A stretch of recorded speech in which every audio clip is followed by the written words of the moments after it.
ada soalan terus boleh puan. Nak Uh, tanya puan. tahun berapa ya? Tahun 2 ya? Apa? Sampai Tahun 2. tahun 2. Okey. Uh-uh. Apa? Kos apa?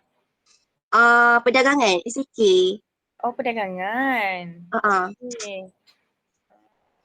Siapa yang ajar? Untuk kos kami ni Puan Izzati yang ajar. Okey. Tak kenal sangat lah. Okey. Okey, kita start dengan soalan interview nombor 1 Uh, Bagaimana? Kau macam mana? Puan, kita orang ikut soalan turutan nama yang tanya. Sebab soalan kan banyak kan. Aha. So kami ikut turutan nama. Nama Okay. seorang-seorang yang tanya. Boleh. Sila. Boleh. Boleh. Okey, seperti yang sedia maklum Puan kan pemilik kopi mesin. Okey. Okey, pertama saya nak tanya Puan, apakah strategi pemasaran yang paling berkesan yang Puan telah gunakan sampai perniagaan Puan kekal kukuh sampai sekarang? Social media lah. Tapi at first place kita word of mouth lah. Orang bercakap. Pada awal pada tahun 2017 masa kita start tu memang word of mouth lah. Lebih pada word of mouth, lepas tu kita guna Facebook, Instagram. Okay, lepas tu sekarang baru this year 2023 ni baru kita gunakan TikTok. Okay, dengan apa lagi satu, Facebook Ads. Oh. Ini saya guna Instagram Ads. Tapi tak berapa meluas lah. Tak berapa, kalau kita tengok kan dari segi sales tu, dia sama je. Kalau bila kita guna Facebook Ads, dia lebih lagi. Sebab saya rasa Facebook ni dia evergreen. Dia bukan macam Instagram. Instagram ni orang muda ramai guna kan. Lepas tu orang macam lebih kepada intellectual, dia guna Instagram. Lepas tu selain daripada tu tapi yang paling power pada masa tu ialah word of mouth. Oh. So memang review, lepas tu testimoni, review lah daripada kawan-kawan, orang yang datang. Sebab kedai saya tu dulu kedai jual mi kari, memang sedap. Antara mi kari yang paling sedap kat Kota Baru. Sebab dia tak sama dengan orang buat mi kari. Kalau macam kat Kota Baru ni susah nak cari mi kari. So kat situ adalah antara tempat yang paling sedap jual mi kari. Tapi bukan kedai saya, kedai yang orang dulu. Saya ambil alih kedai dia saja. Kita try juga buat macam mana yang dia jual tapi tak berjaya. So kita tukarlah strategi pemasaran tu, kita tukar strategi produk dengan benda lain. Kita memang buat kopi dah sebelum tu. Cuma kita cuba makanan yang apa yang orang sebelum ni buat tapi tak berjaya. So kita ubahlah. Kita kata kita buat western. Sebab pada masa tu kafe yang buat western pun tak banyak. Dan bila dia buat western, dia buat ikut selera orang Kelantan, dia manis sikit. Dia terlebih manis. Kemudian dia adalah lacking macam mahal. Pada masa tu agak mahal lah kalau macam RM17 ke satu plate kan. So sekarang saya rasa RM17 tu is a normal dah. Macam dah standard price.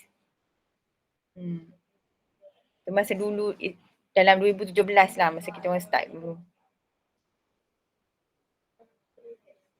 Okay. Macam tu ya Puan. Okay. Saya terus pergi ke soalan seterusnya Puan. Okay. Okay, seterusnya Hayati.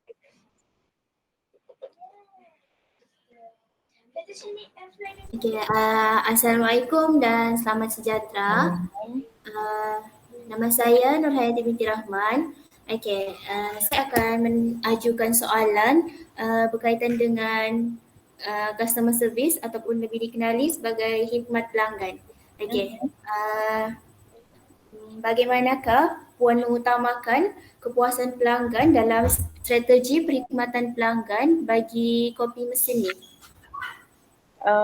Bagi kita, kalau customer tu tak puas hati, dia makan, dia boleh bagi tahu. Dan kita boleh buat yang lain ataupun return duit.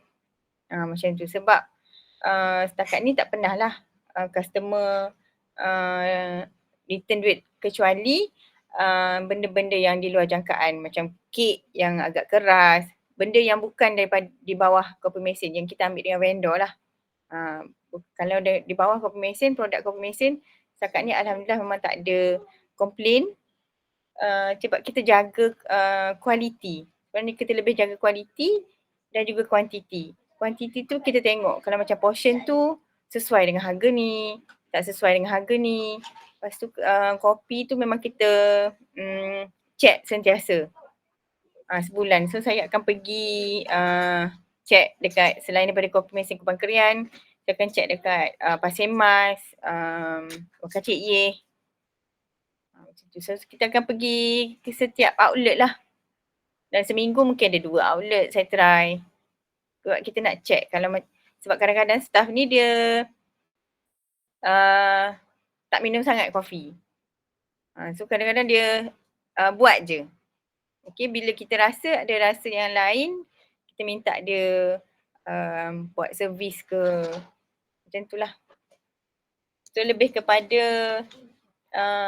produk lah sebenarnya, kepuasan dari segi produk. Kualiti produk.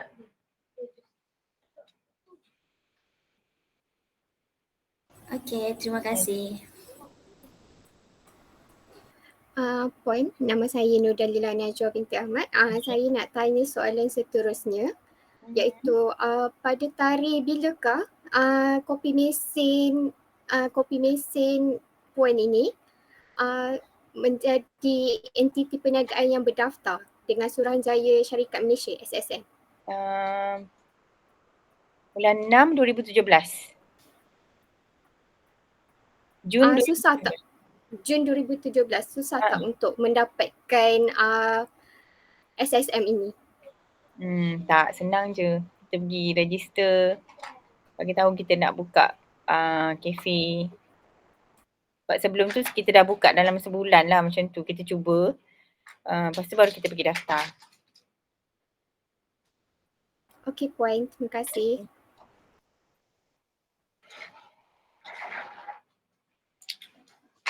Assalamualaikum. Puan boleh dengar ke suara saya? Boleh. Okay. Assalamualaikum dan salam sejahtera. Nama saya Nuri Hafina binti Zarawi. Saya ingin mengajukan beberapa soalan kepada Puan berkaitan dengan kopi mesin ni. Jadi setelah selama 7 tahun kan Puan? Berkhidmat dalam 7 tahun. Perkhidmatan dalam F&B ni, apakah kelainan yang kopi mesin ni telah bawa jika nak dibandingkan dengan kopi-kopi lain seperti macam kopi terkemuka, contohnya macam Blue Coffee ke, Gigi Coffee ke, ataupun kopi lokal seperti kopi tebing yang ada dekat Pekalai Cepa. Apa kelainan dia? Sebab kita start pada zaman kopi Bing, lepas tu kopi Brewster, lepas tu baru kopi mesin. Macam the third wave lah dekat Kota Baru. So kita start buka satu dekat Kupang Kerian. Kemudian the next year 2018 bulan 8 macam tu kita buka dekat Lundang depan Billion tu. So kelainan dia ialah kita bawa ada menu kita yang kita buat sendiri dan ada menu satu menu yang saya bawa dari Turki.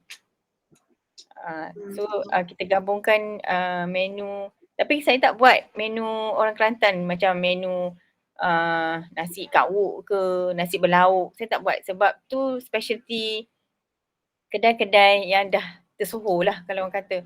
So kita buat western cara kita. Cuma ada a little bit hint of Kelantan lah. So menu Turki tu macam mana? Menu dia tu? Menu Turki tu kita nama dia Cup Salon. P-S-A-L-O-N. So memang Pakaian, Kak Cik Yeh, pasti Mas saja yang ada menu tu dekat ni. Sebab kita antara kelainan setiap kopi mesin lah, dia ada specialty masing-masing. Kalau dekat Lundang dia ada specialty dia yang lain. Setiap tempat tu lain lah menu dia. Sebab kita tak nak lah, sebab dekat kan. So dalam satu jalan ada kopi mesin. Lepas tu ada Kebun Sultan. Sebab sekarang dah tutup Kebun Sultan. Kebun Sultan dekat Heritage ada menu yang sangat autentik dan sedikit pelik lah. Orang macam jarang jumpa. Okay, kalau nak try yang benda jarang jumpa kena pergi dekat Coffee Mesin Heritage. Tapi kena call dululah, tanya buat reservation ke. Sebab dia ada menu sotong apa tah, pelik-pelik lah. Okay. Terima kasih. Soalan seterusnya.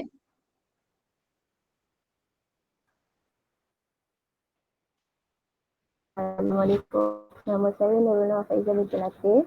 Saya nak tanya Puan, apakah faktor pemilihan lokasi perniagaan kopi mesin? Faktor pemilihan lokasi perniagaan. Oh, okey. Pada masa dulu, pada 2017 tu, kat Kubang Kerian tu, dia memang kat situ memang sibuk. Okey. Kita pilih tempat yang agak sibuk. Sebab malam kat sini orang biasa macam tahu Kelantan ni macam gelap, sunyi kan. Tapi sebenarnya tak. Dia sampai pukul 12 pun masih ada kereta yang banyak kat jalan raya macam tu. So Kubang Kerian ni dia laluan di antara KB dengan nak pergi ke Bacok lah, nak pergi Beris, ke arah sana. So saya pilih kawasan tu sebab ada macam-macam kedai kat situ, kedai makan. So dia selamat.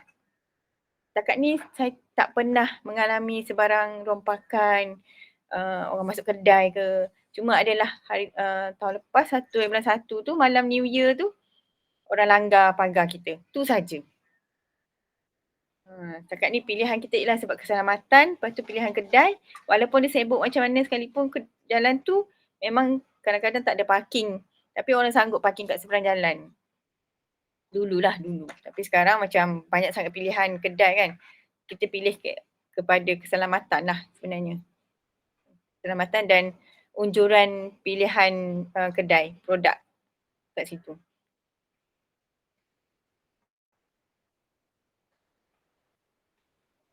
Terima kasih. Soalan seterusnya. Puan, nama saya Nawi Faizati binti Ibrahim. Saya nak apakah ancaman yang dihadapi oleh kopi mesin sepanjang menjalankan perniagaan? Daripada persaingan ke? Okey, dia lebih kepada persaingan lah sebenarnya. Kita nak bersaing, lepas tu dengan kenaikan harga, persaingan dari segi macam kedai tu cantik kan. Kopi mesin is macam simple, macam tu, simple. Kita lebihkan kepada kepuasan pelanggan dari segi kualiti lah, kualiti makanan, minuman, harga pun kalau nak bandingkan mungkin kami tinggi ataupun rendah tu adalah persaingan lah tu. Lebih kepada persaingan produk, persaingan jenama. Sekarang kan banyak kopi-kopi macam Zeus, Gigi Coffee. So mungkin dia pakai apps kan. So every day you dapat notification. Okay, mungkin kopi RM6.90 dapat satu lagi free. Lebih teruja kan macam tu. So kita mungkin kena tukar strategi pun kena guna apps. Macam tu lah. Sebab sekarang pun Starbucks semua orang boycott. Semua orang tak berani nak masuk kan. So lebih kepada local base coffee shop lah. Kalau nak kata dulu memang orang marah lah dekat kita sebab kita jual kopi dengan harga RM5.90 ataupun RM5 dulu. So orang marah lah sebab kenapa kita jual murah masa tu. Sebenarnya tu adalah antara strategi kita nak tarik crowd pada masa tu. Dan memang kita pun terkenal dengan kopi murah dari dulu. Tapi sekarang dah naik lah sikit. Nak compare naik RM1, RM2 kan. Kita based on pada bahan mentah. Apa lagi ya? Selain daripada tu saya rasa strategi pemasaran masing-masing untuk melariskan jualan masing-masing. Kita pergi ke soalan seterusnya.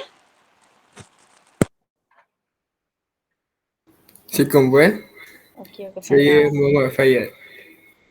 Terima kasih Puan. Sekejap. Soalan saya ialah Berapakah kos untuk membuka kedai puan ini? Okey. Kalau dulu kita boleh buka kedai dengan below 100k.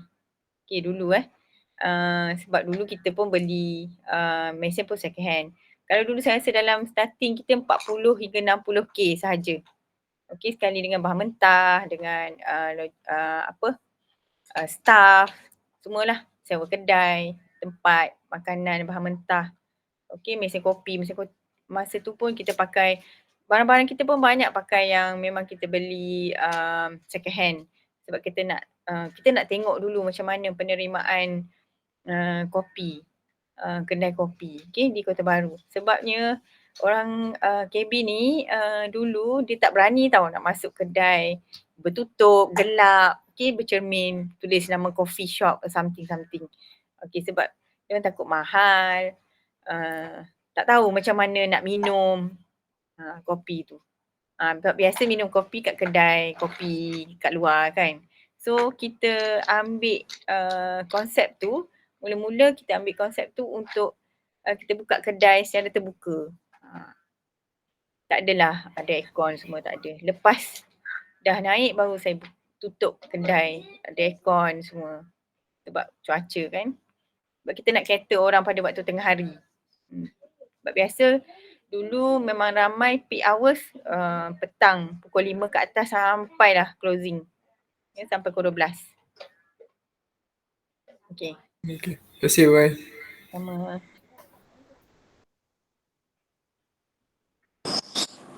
Okey, puan. Sihat puan? Sihat, alhamdulillah. Hujan ni. Saya nak tanya, apakah strategi harga produk yang dilakukan bagi kedai puan dan bagaimana puan menetapkan harga tersebut? Strategi apa tadi? Strategi harga. Strategi harga. Harga produk. Okey. Sebenarnya kita orang tak survey pun harga harga kopi, harga makanan. Cuma kita survey sebelum kita orang start buka kedai ni, kita pergi try kafe tu, kafe ni. Masa tu tak banyak sangat. Cuma kita pergi. Kita pergi rasa. Kadang-kadang ada yang tak menepati kita rasa orang sini lah. Saya rasa cita rasa sebab saya ada partner-partner saya orang Kelantan. So kita tanyalah dia macam mana nak buat ni. Macam mana nak bagi orang Kelantan suka minum kopi ni. Sebenarnya dia orang suka minum kopi. Sebab pergi kedai, lepak kedai-kedai pun minum kopi kan. Kopi. Tapi ni kopi yang di brew. Okay, bukan kopi yang mesin guna dari kilang macam tu. Tak, okay. Lepas tu kita cubalah buat. Kita tengok kos jugalah dengan costing. Kita kira costing untuk bahan mentah, staff, apa semualah, termasuk semualah. Elektrik, kedai. Kita kira. Lepas tu kita ambil sikit je portion untuk untung. Lepas tu kita start daripada situ. Kita based on pada situ. Kemudian kita tengok balik. Every year kita akan tengok, review balik bahan mentah, labor cost pun naik sekarang. Lepas tu sewa kedai, semualah. Tengok. Lepas tu baru kita buat posting. Kalau kita nak naik, kita akan inform dalam social media yang kita dan kita dah naikkan harga. Supaya orang tak adalah menenting. Orang adalah cakap mahal lah, apalah kan. Tapi still orang datang lah. Sebab kita, sebab saya lebih pentingkan kualiti sebenarnya. Kalau tak sedap, saya tu tak sedap. Kalau menu tu, let's say menu tu orang dah kurang beli, okay, cut off, terus buang. Kita selamatkan mana menu yang lagi orang nak. Okay, sebab saya pun ada juga tanya toke-toke Cina, kafe, macam mana dia maintain kan. Dia kata kita jangan banyakkan menu, kita limitkan menu sebab kita cut out mana yang orang customer yang dah tak nak tu, kita maintainkan mana yang ada. So it doesn't incur banyak cost lah dari segi bahan mentah, staff, semua macam tu. Sebab kalau you tengok Zeus, Gigi semua limited tau dia punya Menu pun limited. Tapi orang pergi sebab pemasaran dia. Strategi dia. Sebab sekarang mesti dia orang lagi nak nak naikkan sale. Sebab semua bertumpu pada sekarang saya pernah dengar Zeus dapat 10K sehari.